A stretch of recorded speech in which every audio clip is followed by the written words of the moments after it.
y llegó hasta Horeb, monte de Dios. Y se le apareció el ángel de Jehová en una llama de fuego en medio de una zarza. Y él miró y vio que la zarza ardía en fuego y la zarza no se consumía. Entonces Moisés dijo, iré yo ahora y veré esta grande visión. ¿Por qué causa la zarza no se quema? Viendo Jehová que él iba a verlo, lo llamó Dios de en medio de la zarza y le dijo, Moisés, Moisés. Y él respondió, heme aquí.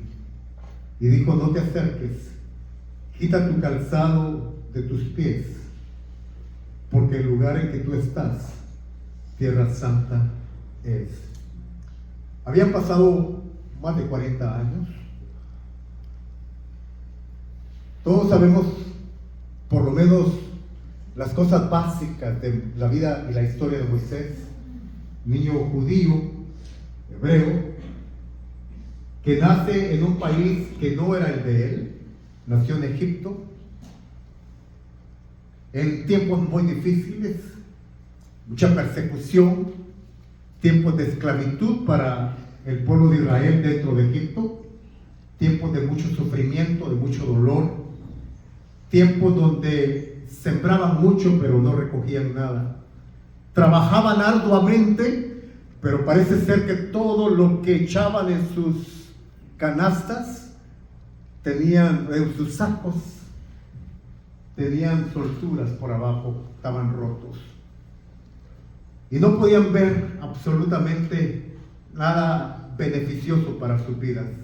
Ese es el entorno en el cual Moisés nace. Ese es el entorno en el cual Moisés se desarrolla. Una persecución impresionante sobre los niños de hasta 2 años de edad. Por eso es que su mamá tuvo que calafatear una cesta y depositar a este bebé recién nacido en esa canasta calafateada y soltarlo en el río Nilo, río de Egipto. Y esperar que la providencia, esperar que la misericordia de Dios salvaguardara a este bebé. Esa es la historia de Moisés. Me imagino yo que con el pasar del tiempo, Moisés, conforme va creciendo, va madurando, va enterándose de algunas cosas que son concernientes a él y a su pueblo. Realiza que está en un tiempo difícil, con un pueblo muy opresivo para él, para su familia, para su nación. Y a la misma vez reconoce, me imagino yo, puedo pensar que por causa de lo que su madre y su hermana le comunicaron del milagro, como él había sobrevivido a la persecución del faraón, reconoce que él es un niño milagro, que había sobrevivido por milagro y por la gracia y el favor de Dios sobre su vida. Esto de alguna manera crea una identidad de liderazgo en él y lo lleva a pensar que en algún momento Dios lo va a levantar, porque me imagino que su madre le inspiró para que él tuviera una mente y un pensamiento del liderazgo. Así es que Moisés crece en esta condición. Cuando él cumple más o menos sus 40 años de edad, él está paseando o está caminando por las calles de Egipto, ve como un egipcio está oprimiendo a uno de los de su pueblo. Y él, tomando en cuenta que tenía un llamado y un propósito para su vida, toma acción. Pero no es una acción basada en un plano espiritual o en el propósito que Dios había encajado para la vida de él, sino que él lo hace en sus propias emociones, en sus propios pensamientos, en los impulsos de su propia carne. Él trata de defender a uno de sus compatriotas y como resultado, él mata al egipcio. A raíz de este asesinato de Moisés, él cometió un asesinato. Él tiene ahora que huir de Egipto, un lugar donde lo había tenido hasta cierta forma, había tenido algunas cosas por algunos privilegios que Dios le permitió tener. Pero ahora resulta de que Moisés empieza a huir y empieza a experimentar lo que es el vacío y lo que es la soledad y lo que es el resultado de estar huyendo de alguien que quería tomar represalias en contra de él. El relato bíblico nos dice que él va y huye hacia el desierto, donde estuvo caminando por 40 años, hermano. 40 años estuvo deambulando por el desierto. Ustedes saben que un desierto es inhóspito, un desierto no tiene nada, no tiene agua, no tiene nada. Después de haber tenido muchas cosas y privilegios en Egipcio, como un hijo de la hija de Faraón, ahora resulta que no tiene absolutamente nada. Me imagino que esos vacíos de su niñez volvieron nuevamente a salir a flote, y esos pensamientos de la escasez, esos pensamientos del corazón atribulado y acongojado, vuelven a nacer nuevamente en Moisés. Quiero pensar que muchos de nosotros, al igual que Moisés, también hemos experimentado etapas en nuestras vidas, puede ser desde nuestra niñez, donde sentimos la desprotección, donde nos sentimos desvalorizados, donde nos sentimos sin falta de identidad, donde nos sentimos que todas las puertas de este planeta se nos cerraban. Y eso crea en nosotros vacíos, congojas, ansiedad. Crea en nosotros un sentimiento de soledad y de muchas preguntas. Puedo pensar que Moisés tenía muchas preguntas. ¿Por qué, si soy descendiente de Abraham, descendiente de Isaac, descendiente de Jacob? ¿Por qué, si hay tantas promesas para mi vida, por qué estoy viviendo lo que estoy viviendo?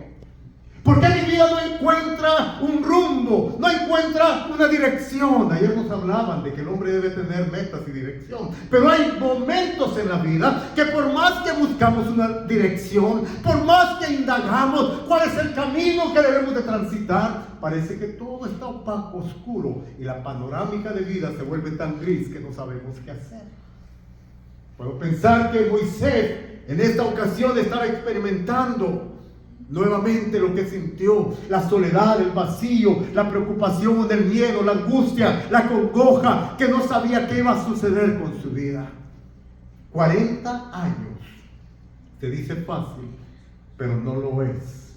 40 años donde tuvo que labrar la tierra, tuvo que trabajar arduamente para alimentarse. 40 años donde no pudo ver a su mamá, no pudo ver a su familia, no pudo estar con alguien cercano a él. Gente desconocida, al igual que cuando su niñez creció en un país extranjero como lo era Egipto para él. Pero estos 40 años fueron claves en las manos de Dios.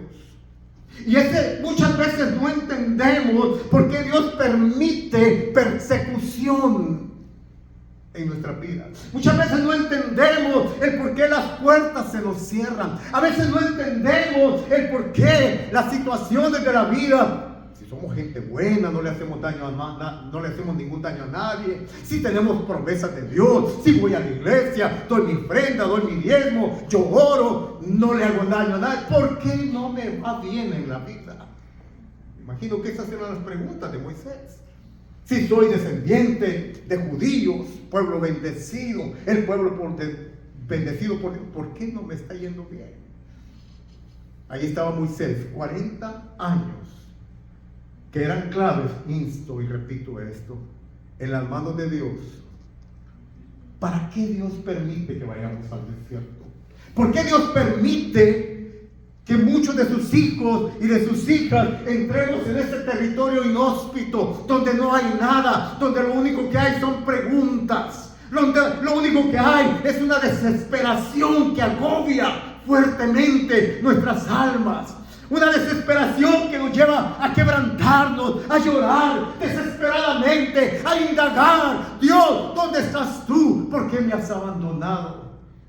Esos momentos son claves en las manos del Espíritu Santo, porque Él está forjando algo que no se puede ver con la mirada, algo que no se puede oír con los oídos, algo que no se puede tocar con las manos, algo que no se puede oler con el sentido del olfato. Ahí es donde todo lo que está aconteciendo escapa a los sentidos de la realidad de la vida. Nuestros sentidos naturales no se percatan de que en ese lugar Dios está haciendo algo.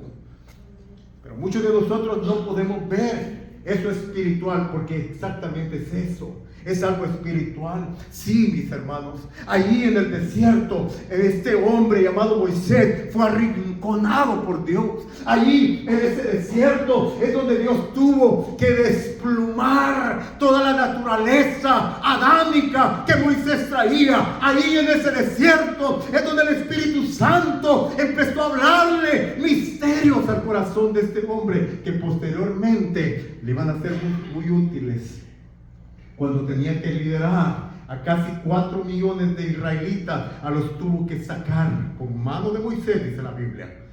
Con la vara de Moisés tuvo que sacar casi 4 millones de israelitas y llevarlos por un desierto por 40 años. ¿Cuántos años estuvo Moisés en el desierto? 40 años. ¿Cuántos años peregrinó Israel en el desierto? 40 años. Exactamente el mismo tiempo que Dios trató con Moisés fue el tiempo que Dios trató con el pueblo de Israel.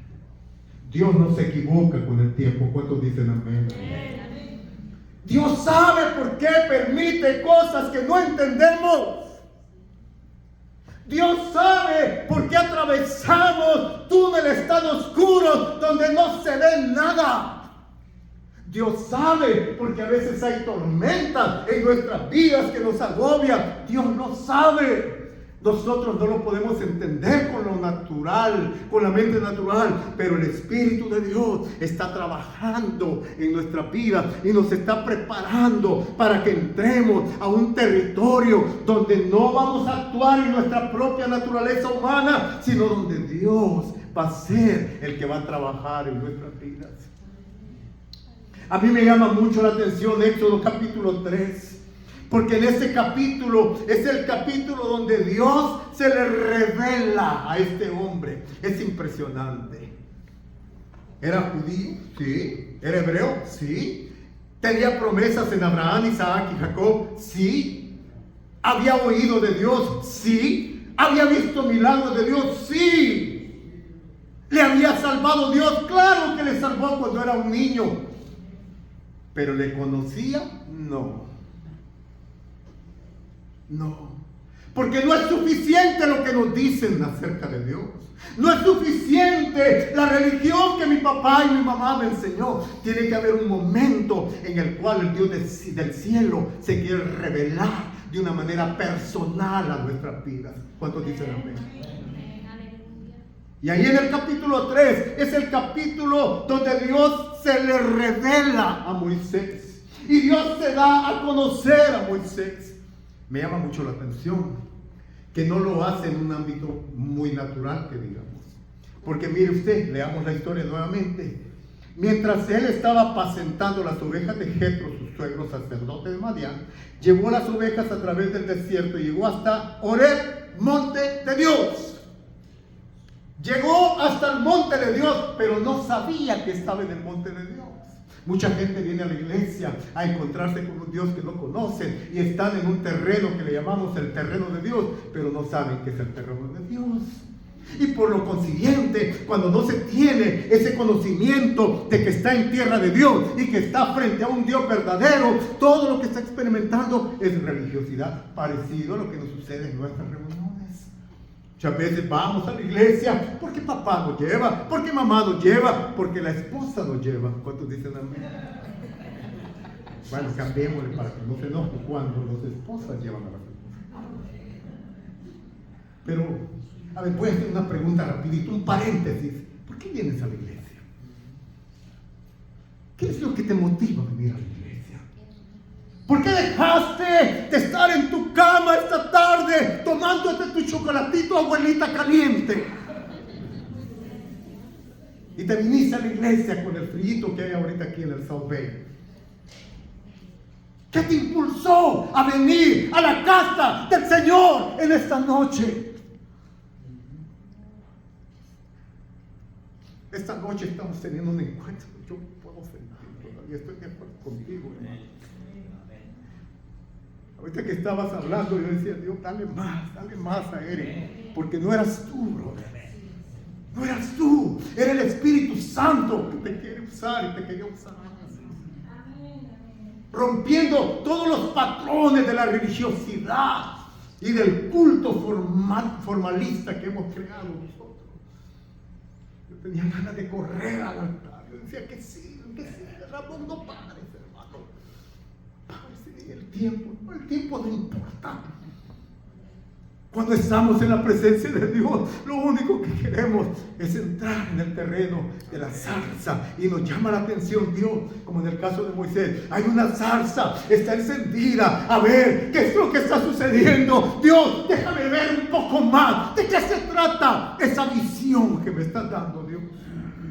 ¿De qué se trata ese silencio tan abrumador que hubo en esta noche? No era un silencio cualquiera, no. Ay, Dios quería hablarte, pero el oído espiritual no estaba listo. El corazón no venía preparado. Y pensás que, Ramón, aburre, Ramón. A ver, Ramón, di algo, hermano. Y era el Espíritu Santo que te estaba llamando a un tiempo de intimidad. Había una zarza que se estaba encendiendo y que te decía: acércate un tantito más. Te quiero conocer y quiero que también tú me conozcas, dice el Espíritu Santo. Verso 2: y se le apareció el ángel de Jehová en una llama de fuego en medio de una zarza. Y él miró y vio que la zarza ardía en fuego, pero la zarza no se consumía. ¿De cuándo acá? Yo vivo en el desierto. ¿Y de cuándo acá hemos visto que una zarza, un monte seco, se puede mantener ardiendo en fuego y no se apaga? Nos podemos dar cuenta por la naturaleza. Usted le prende fuego a una zarza, dura segundos e inmediatamente se apaga. Pero esta zarza no se apaga. Y esas cosas misteriosas son las que Dios usa para llamarnos la atención y para decirnos: acércate. No te conformes con el terreno de la religiosidad. ¿No estás cansado de estar siempre en el terreno de lo natural? ¿No has oído que el Dios de los cielos es un Dios sobrenatural? ¿No has oído que el Dios de los cielos es un Dios que está vivo hasta el día de hoy? Porque la Biblia dice que Él no muere, que Él es el mismo ayer, hoy y seguirá siendo el mismo por los siglos de los siglos. Entonces Él nos llama a la zarza: y acércate un poquito más. Verso 3: y Moisés dijo: iré yo ahora, veré esta grande visión, porque causa la zarza no se quema. Pero viendo Jehová que él iba a ver, lo llamó Dios de en medio de la zarza y dijo: Moisés, Moisés. Y él respondió: heme aquí. Disposición de corazón, actitud del corazón correcta, que le dice a Dios y le responde a Dios de una manera positiva, afirmativa, obediente. Un corazón que está dispuesto a desbaratar todas las ideas, todos los pensamientos, todos los dogmas religiosos que traemos, que han llenado nuestras vidas por años y años y años. No, es que esto se tiene que hacer así, es que esto se tiene que hacer así, y esto lo tienes que hacer. La religiosidad nos roba a Dios. Amén. Los métodos religiosos nos matan la vida del Espíritu del Dios vivo en nosotros. Y nos perdemos enormes bendiciones espirituales. Nos perdemos enormes bendiciones que Dios quiere darnos. ¿Por qué? Porque estamos bien dogmatizados. Estamos tan dogmatizados, tiene que ser así. Porque si no es así, entonces ¿qué? ¿Sabes cuál ha sido el gran error de nosotros los pentecostales? Que vivimos mucho de las experiencias del pasado. Cuando Dios me visitó hace años, cuando Dios hizo esto con nosotros los pentecostales, cuando el avivamiento de Azusa en 1903, cuando pasó esto en tal lugar, y Dios dice: bueno, eso ya pasó, pero yo soy un Dios de maná fresco. Aleluya. Y te quiero dar maná fresco todos los días. Todos los días Dios nos quiere visitar. El gran error de nosotros los pentecostales es que hemos enjaulado al Espíritu Santo. Y limitamos al Espíritu Santo ordenándole y diciéndole: Espíritu Santo, puedes hacer esto, esto y esto, pero no puedes hacer esto. Espíritu Santo, si quieres puedes darme lenguas extrañas, angelicales o lo que sea, pero no puedes tocarme de otra forma. Está prohibido, Espíritu Santo, que me ministres de esa otra forma. Esta noche yo pude percibir que el mover del Espíritu no era Hechos capítulo 2, versículo 42 en adelante. Y descendió fuego del cielo, y se aparecieron lenguas repentinas sobre los discípulos que estaban en el aposento alto, y hablaron todos en lenguas según el Espíritu les daba que hablasen. Y fueron todos llenos del Espíritu Santo, hablando en otras lenguas. Esta noche no era Hechos 2:42. Esta noche era Primera de Reyes, capítulo 19. Pero como tenemos una mentalidad de Hechos 2:42, no dejamos que Dios fluyera con Primera de Reyes, capítulo 19. Y estaba Elías metido en una cueva, y hubo un terremoto, pero Dios no estaba ahí. Y estaba Elías metido en la cueva, y vino fuego del cielo, pero Dios no estaba ahí. Pero de pronto vino un silbido apacible.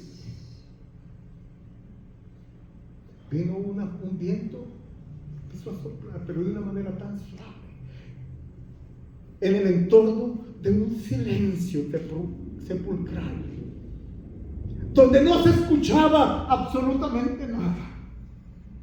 Dios estaba moviendo en la quietud, porque Dios quería enseñarnos y decirnos algo. Pero algunos de nosotros nos perdimos la bendición de Primera de Reyes capítulo 19, porque estábamos con la mente en Hechos capítulo 2, versículo 42.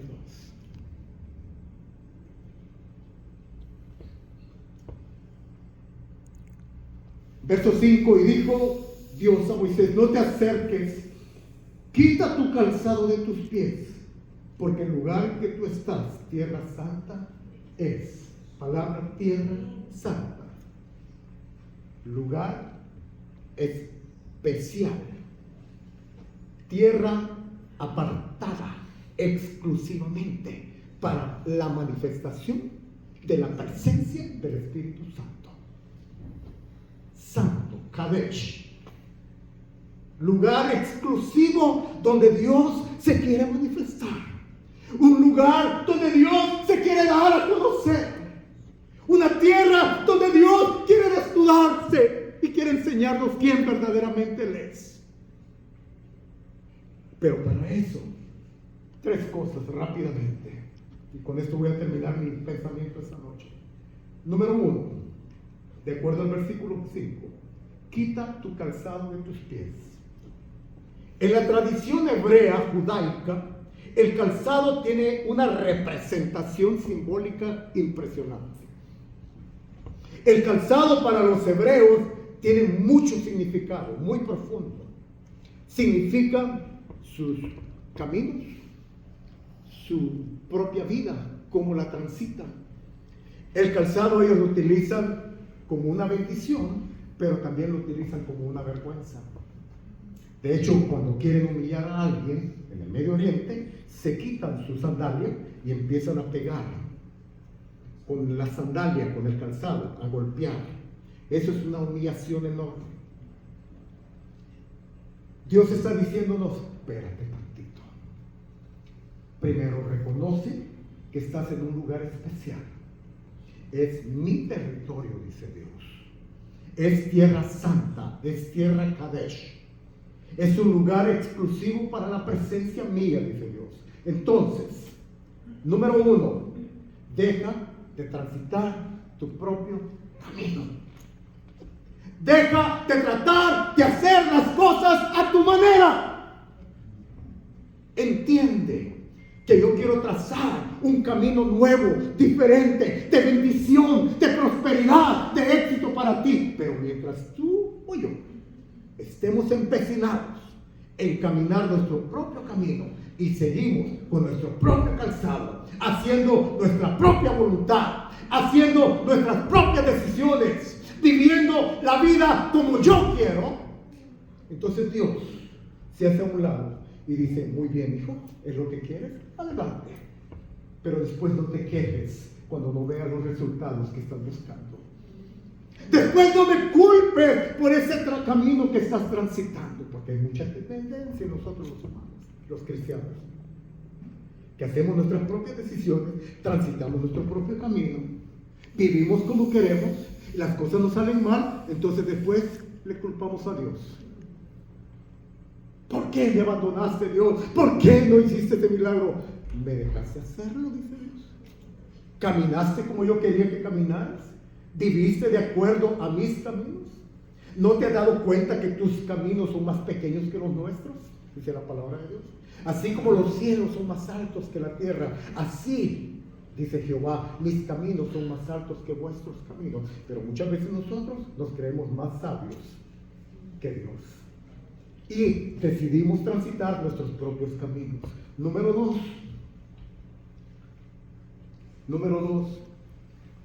Dice, el lugar que tú estás pisando, tierra santa es. Número 2. El entendimiento espiritual del lugar, el territorio donde estoy, me va a proporcionar una mejor revelación del Dios al cual estoy buscando. ¿Qué Dios has venido a buscar esta noche? ¿Cuál es el Dios con el cual esta noche has venido a tener un encuentro? ¿Es un Dios lejano o es un Dios cercano? ¿Es un Dios vivo o es un Dios muerto? ¿Es un Dios de tradiciones o es un Dios de revelaciones? ¿Cuál es el Dios al cual has venido a buscar? ¿Con qué Dios te quieres encontrar esta noche? Si no vienes con una mentalidad espiritual adecuada, te vas a ir así como llegaste, con los mismos problemas que te agobian, con las mismas crisis emocionales, con las mismas circunstancias que están abrumando tu vida. Y el día de mañana te vas a levantar desesperanzado, una semana más, y parece que el mundo parece hecho Atlas, que lo traes encima y ya no sabes qué hacer. 2 horas 15, media hora, 2 horas y media, que viniste al culto y te fuiste igual que como entraste. Me fui igual que como entré. Qué triste, por no tener la mentalidad espiritual de que Dios es un Dios de revelaciones frescas. ¿Cuántos dicen amén? Dios se quiere desnudar. Isaías capítulo 54 dice que Jehová ha desnudado su brazo y lo ha dado a conocer. Y lo impresionante es que Dios nos invita a venir a Él y conocerle. Me impresiona el libro de Mateo, me parece que es el capítulo 18, si mal no recuerdo, donde Él se le revela, Jesús se le revela a sus discípulos, a Pedro, Juan y Andrés. Y estos 3 discípulos están anonadados, están impresionados, porque el maestro, el mismo que hace un rato estaba comiendo peces con ellos, el mismo que hace un rato estaba conviviendo con ellos, el mismo que hace un rato los niños lo querían abrazar, ese mismo Jesús tan humano, ahora estaba brillando. Ahora sus vestiduras se habían convertido en vestiduras blancas, relumbrantes, impresionantes. Y dice Pedro, puedes estar en este lugar. Hagamos algo, maestro. Deja que construyamos una cabaña para ti, otra para el profeta Elías y el otro para el profeta Moisés o para Moisés. Eso es lo que Dios quiere hacer. Eso es lo que Jesús quiere hacer cuando nos trae a su territorio. Revelarse en una magnitud de gloria que tú y yo no conocemos. Revelarse en una dimensión espiritual la cual escapa a nuestra propia manera de concentrarnos en Dios, de entender a Dios y de describir a Dios. Muchos de nosotros venimos de la religión tradicional. Todavía me falta un punto aquí, nada más déjenme decirles algo aquí. Venimos de la religión tradicional. Y en la religión tradicional nos enseñaban de que Dios hay que respetarlo. Por supuesto que hay que respetar a Dios. Pero respetar a Dios significaba entrar en aquellas enormes, con mucho respeto, sin intención de ofender a nadie. Entrábamos en aquellos enormes templos oscuros, solamente llenos de velas, con un olor a vela derretida por todas partes. Y con imágenes por todas partes, que en mi caso, de niño, me inspiraba más miedo que otra cosa. Y entrábamos, respeto a Dios. Era un silencio, no como el silencio espiritual que había esta noche aquí, era un silencio diferente, donde a veces se nos ponía el cuerpo, pero no era por la presencia de Dios, eran por otras cosas que estaban sucediendo espirituales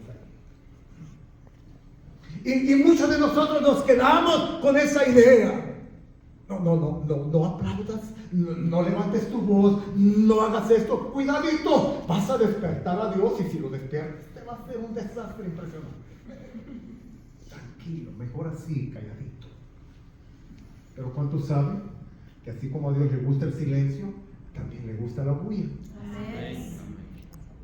No muchos entendieron. La Biblia habla que Dios chifla. David entendía muy bien esta cuestión de la alabanza. 7 palabras que traducen alabanza en la Biblia. Una de ellas es carar. Significa dar vueltas desenfrenadamente y empezar a gritar con júbilo, con alegría. ¿Cómo no? Si el arca había sido robada, la presencia representada del arca había sido llevada a campos filisteos. Y cuando David ve que el arca del pacto está entrando en la ciudad real, en la ciudad de Jerusalén, David dice la Biblia que empezó a carar, a dar vueltas desenfrenadamente, a alabar con júbilo, con éxtasis, delante de la presencia de Dios. Su esposa Mical lo mira desde la ventana de su celosía y lo menospreció en su corazón. Oiga esto, amado hermano, muchas veces el hombre, la mujer te va a menospreciar, pero Dios te va a amar. Cuando yo hago las cosas para alabar a Dios con el corazón correcto, probablemente el ojo humano te va a criticar y va a decir, ¿cómo, hasta qué punto ha decaído el rey de Israel? Mírenlo, parece, ¿verdad? Uno como del montón. Pero Dios, que mira el corazón, se agradó de ese acto de David. ¿Cuánto dan gloria? Número 3, versículo 6. Y dijo: yo soy el Dios de tu padre, Dios de Abraham, Dios de Isaac y Dios de Jacob. Entonces Moisés cubrió su rostro porque tuvo miedo de mirar a Dios. Número 3. Con esto termino esta noche. Cubrió su rostro. Al igual que la tradición del calzado es importante, el cubrir el rostro para la cultura hebrea es muy importante. Aparecen más de 78 textos solo en el Antiguo Testamento que hablan acerca de cubrir el rostro. Elías, cuando estuvo en la cueva y Dios estaba allí, cubrió su rostro.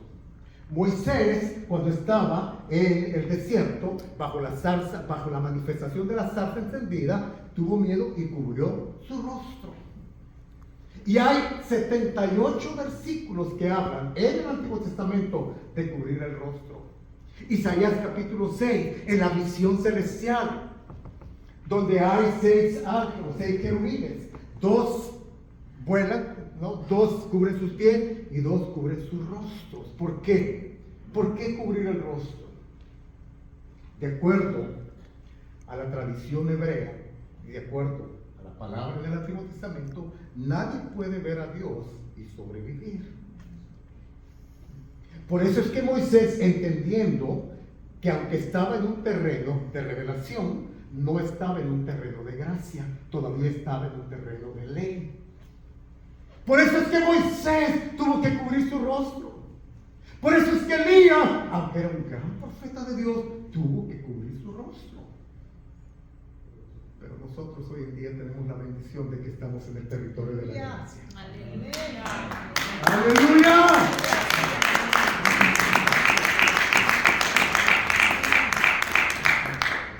Y ahora nosotros, hermanos, ya no cubrimos el rostro. ¿Por qué? Porque ahora nosotros hemos recibido el bálsamo de la limpieza de los ojos espirituales a través de la sangre del Cordero de Dios que ha quitado el pecado de nuestras vidas. Antes el pueblo de Israel, solamente una vez al año, el sumo sacerdote podía entrar al lugar santísimo y tenía que entrar bajo todos los estándares de la ley. Porque si no entraba de acuerdo a los estándares de la ley, podía morir. Por eso es que cuando entraban, los sumos sacerdotes entraban con una campanilla en su calcañar, para que cuando se entraban incorrectamente, caían muertos, entonces los alaban con una cuerda, porque nadie podía entrar al lugar santísimo de acuerdo a la ley. Pero cuando Jesús está muriendo en la cruz de Calvario, el Señor dice: Padre, consumado es. Hoy te entrego un espíritu. En ese momento, a la hora nona, la hora 9, en ese momento las cortinas del templo se rasgan de arriba para abajo. ¿Por qué no de abajo para arriba? ¿Por qué no de los lados? ¿Por qué de arriba para abajo? Porque la salvación nunca viene de nuestros lados. La salvación nunca viene de abajo para arriba. La salvación siempre ha venido del cielo para la tierra. Porque de tal manera amó Dios al mundo que dio a su Hijo. Juan 14:6, yo soy el camino, yo soy la verdad, yo soy la vida. Nadie viene al Padre si no es a través de mí, dice Jesús. La salvación siempre ha venido del trono de Dios para nosotros. Y cuando Jesús en la cruz dice: Padre, consumado es, las cortinas del templo se rascan. Y de una manera simbólica, eso significa que de ahora en adelante tenemos libertad para correr a la misma presencia de Dios. Antes corría la gente con miedo y temor de caer muerto. Ahora corremos por la gracia de Cristo. Ahora corremos con la intención de recibir vida y vida en abundancia a través del sacrificio de Jesús por nosotros en la cruz de Calvario. Por eso dice Hebreos capítulo 12: corran confiadamente, 12:14.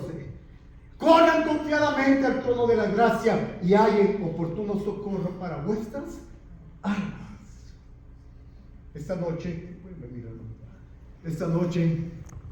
el camino está abierto. Esta noche la zarza está ardiendo. Yo lo puedo sentir todavía, no sé para nada. Esta noche todavía hay momento, hay lugar para poder encontrarnos con un Dios verdadero, real, tangible, que quiere transformar tu medio ambiente, que quiere cambiar tu manera de pensar, tu manera de sentir, que quiere remover tu pesadumbre, que quiere remover ese pesar que muchas veces traes en tu alma, que no te deja ni siquiera respirar.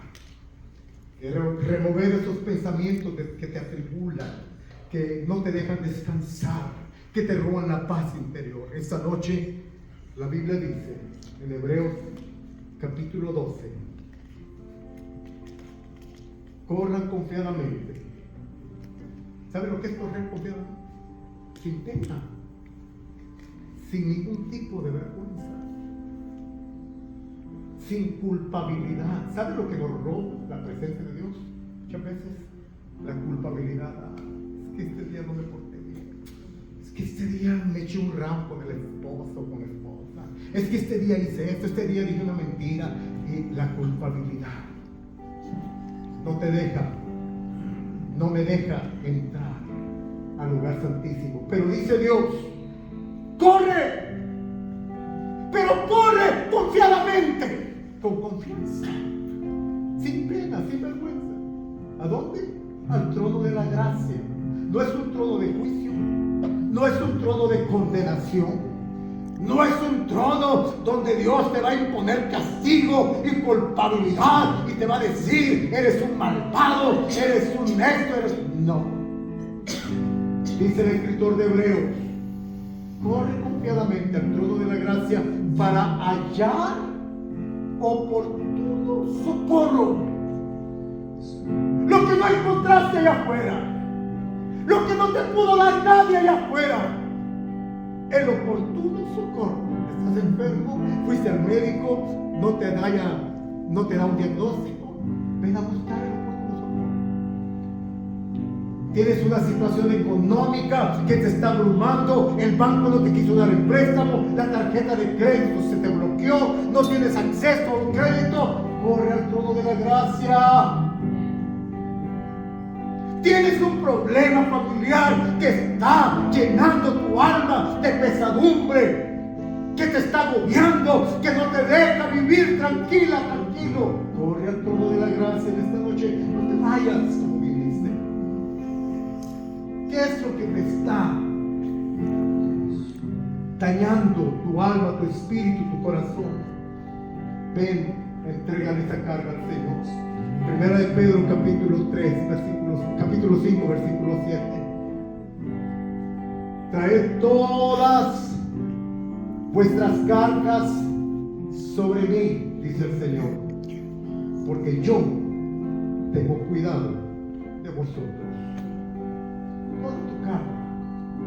Esta noche, mientras cantamos esta canción, si quieres ponerte de pie, te invito a que te pongas de pie en esta noche. Corre al trono de la gracia. Mi orgullo me sacó del jardín. Oh, Señor. Tu bondad puso el jardín en mí. Gracias, Señor. Si vendiera todo lo que tengo por causa de su amor, yo fallaría.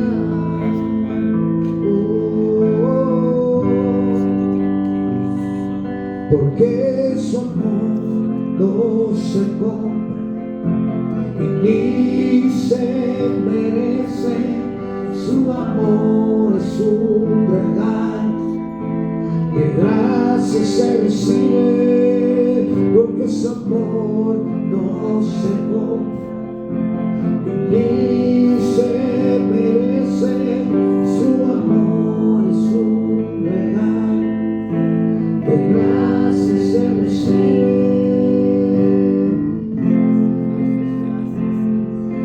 Tu amor, aquí estamos, nos acercamos a ti. Y mi orgullo me sacó del jardín. Su bondad puso el jardín en mí. Si vendiera todo lo que tengo por causa de su amor, y yo fallaría.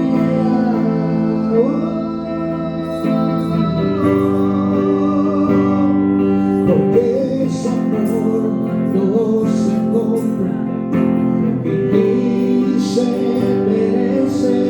Su amor es un regalo y de gracia se recibe.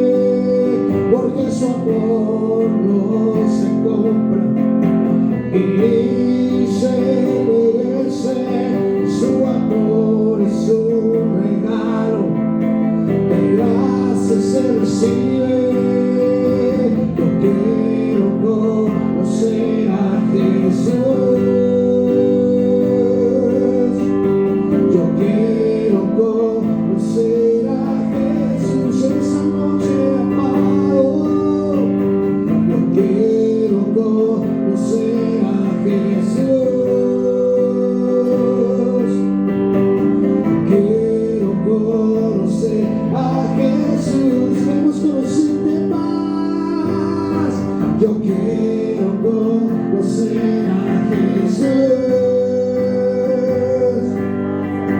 Yo quiero conocer